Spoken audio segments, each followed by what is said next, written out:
The Way to Healthy Living, and I am coming to you today because I'm so excited that you have decided to take yourself into a weight loss challenge. Now, here's what I want to say about that. I want to tell you a little bit about my personal story. This is it, right here.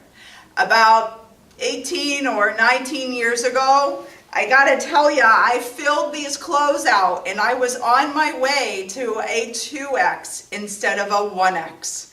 And it was awful. And I was trying. I was walking down the street and I was trying to get fit and I was trying to do all the right things. And as I was walking down the street, these two young teenagers drove by and they literally rolled down their window and said, "Could you get out of the way, fat bleep?" And I was like, oh my gosh, how did I get this way?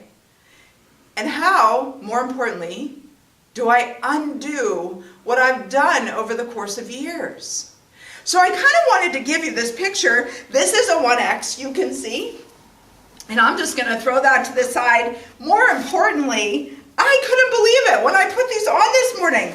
I was like, oh my gosh, look at it. This used to be me at one point in my life. Like, it's totally insane to me that this was me. I don't even know why I even unzipped those, right? So when I take these off, if I can take them off without throwing myself to the side, when I take these off, I'm thinking to myself, how did I get back from here, right? This is, look, two of me. Most of all, how did I stay this way? So the coolest part is a lot of people will say to you, well, Selina, how did you do it, right? That's what we want to know when other people lose weight. We're so absorbed in just give me that fix. But the most important question I'm going to say to you today in this video and talking to you is, how are you going to do it? That's what matters. Do you know why that matters? Because it's the only way you're going to sustain it. So let's talk about the promise that 12 weeks can bring you. Here, you can see I got another layer. Here, right here, this is almost 2 summers ago. And I do kind of still wear these to work out, but the problem is I probably need suspenders. But this is what 12 weeks can do.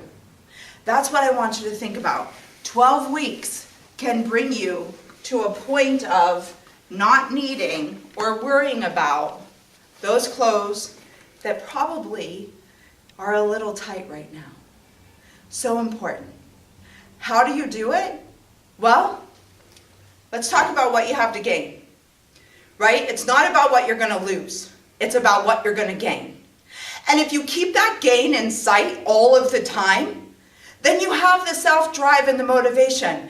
Because one of the biggest problems in today's world is that we're comparing ourselves, our successes, to that of other people. And then we just totally self-defeat us. It's us against us, right? It's you against you. What are you going to gain? What do you need to keep in sight? What do you need to keep thinking about in order to lose the weight that I just showed you is possible? There are so many different things you can do, but there are some keys to what you have to do. First, you really have to pay attention to where the empty calories are. Do you go to the restaurant and order the nachos and the appetizers or the soda pop? Are those some empty calories that you can eliminate almost immediately? Now, I'm not a calorie counter, and I told you that before.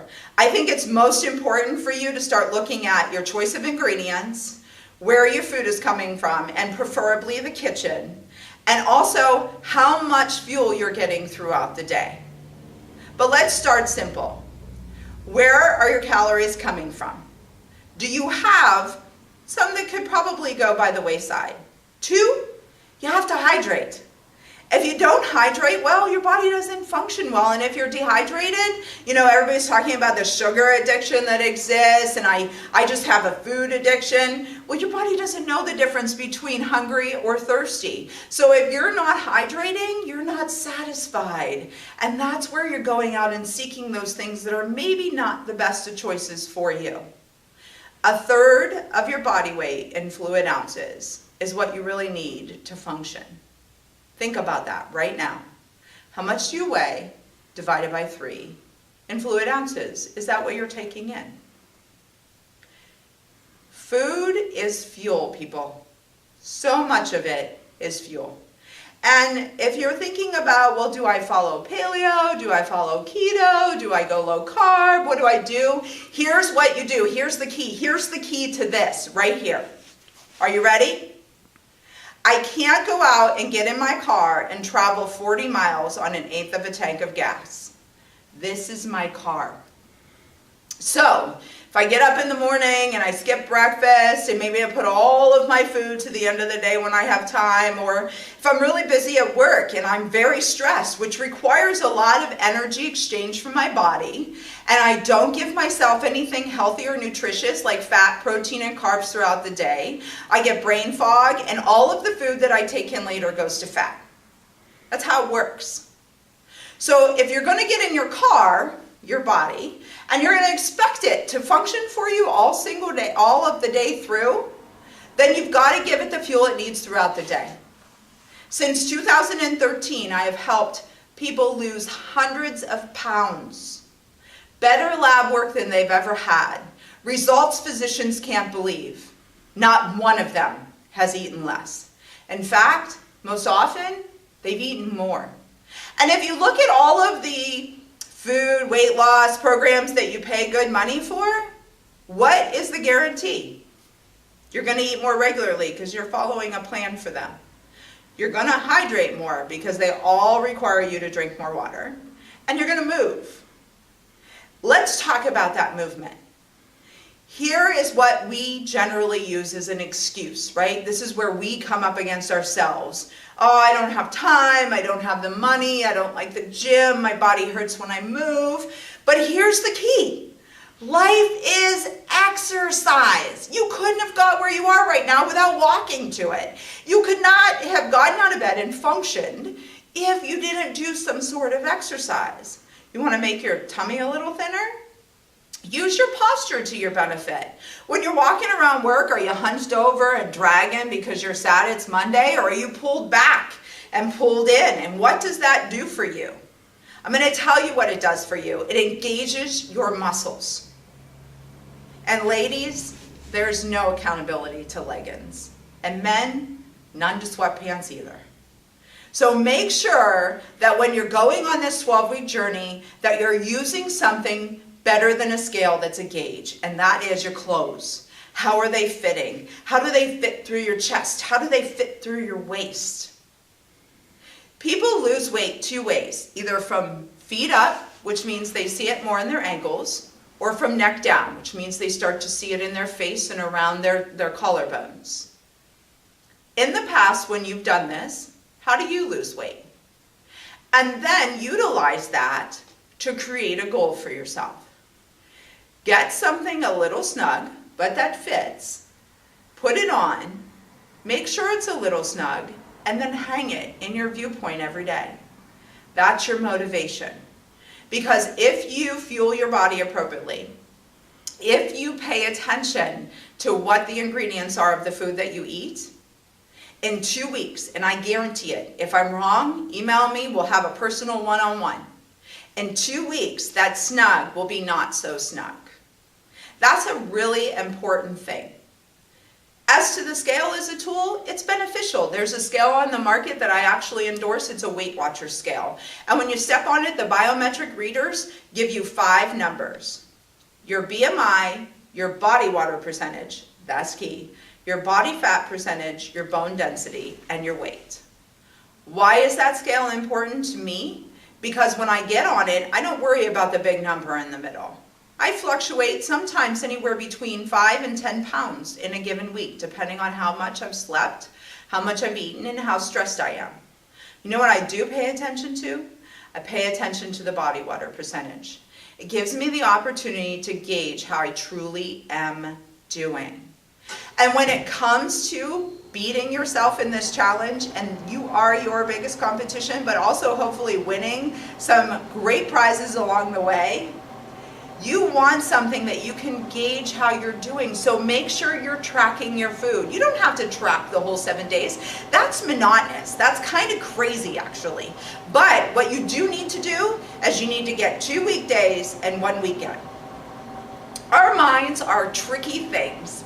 We can talk ourselves into almost anything. And we can certainly talk ourselves into the fact that we think we're eating better than we are. So write it down, but write it down without judgment, and make sure that you absolutely take a look at where your behaviors are in association to your workload, to your planning, to your timing, to life's responsibilities, and most importantly, your mood, right? Because that's huge. And if you want to know what the biggest key is out there to hormone regulation, weight regulation, and sugar regulation that we're not talking about in the world, fiber. Americans get an average of 12 to 15 grams of fiber a day. You really need between 35 and 50. Imagine only getting about a quarter of your needs. It's essential to driving down your insulin levels, to regulating your body, and also your LDL. So why not look at where is that fiber coming from? A good rule of thumb is to make sure that you're getting fruit and that you're getting vegetables in their whole forms. Now, smoothies are okay, but essentially you're breaking down the process that happens in your mouth. Do as much as you can in whole food product, and you're going to be very successful in this journey. And thinking about it, if you're going to have some numbers to count, 3 fruits to 5 vegetables a day is great. I practice the 1-2-3 method, okay? 1 vegetable at breakfast, 2 vegetables at lunch, 3 vegetables in the mealtime at dinner. And sometimes dinner is lunch and breakfast is dinner, depending on my day. I kind of have to play with that. You might have to as well. Thinking about your body, your needs, and your fuel is essential. And being flexible enough to make the adjustments that you need is going to be really key to your success. And when we talk about life being exercise, think about some of the things you can do when you go to the bathroom. I guarantee you that you have to sit down at least once, twice, or maybe more times in a day. So just squat and stand a couple of times before you finally sit. When I worked in an office, I did this. And then I sat all of the way. And when I sat down with intention, slow, leaning back into my heels, pulling my belly up, and setting myself in the chair. And when I rose, I never used the arms of the chair. Something so little can make a huge difference. When I had a phone call that I took some side-to-side steps, and I was always moving. Sometimes I just bounced up and down, always moving. Think about how you can get those things into your day. You can always reach out to me. I have a couple of really great YouTube videos, and I'll share with you that most of the people who come to my exercise classes twice a week and practice all of these mindful techniques I'm giving you actually see great results. Think about that, twice a week. Not 7 days a week, not 5 days a week, twice a week. Think about it. Get things in your view that are going to inspire you, and create social circles that are going to keep you going. And if you go home and your family's not on board, so what? So your main course becomes their side course. And if they don't like it, your main course becomes lunch at a later date or another side course down the road. Worry about you, because let me just say this, my family is healthier now not because of the things that I teach and say, but because of the things I do. So you worry about you, and if you have family members who are interested in better health, be their inspiration. But don't do it because of them. Do it for you, so that down the line you can move better and feel better. Because anything out there that's a radical hard left can make you lose the weight. What I want to help you do in this 12-week challenge is I want to help you keep that weight off. Think about that. This is my 6th summer. of not having to worry about if my shorts fit or not. In fact, I'm kind of concerned that maybe this is my 6th summer of needing some new shorts because I really kind of made those ones last year. Isn't that what you want? That's what I'd like to see for you. So join me and the whole R.E.A.L Wellness Program philosophy along the way to healthy living in these next 12 weeks and embrace a lifestyle change that you can live with long after your loss, because that is truly the game here. Don't get crazy about it, but be committed to it and just see what happens. It can and will be possible for you. Thanks for joining me today. I wish you much success along the way to healthy living.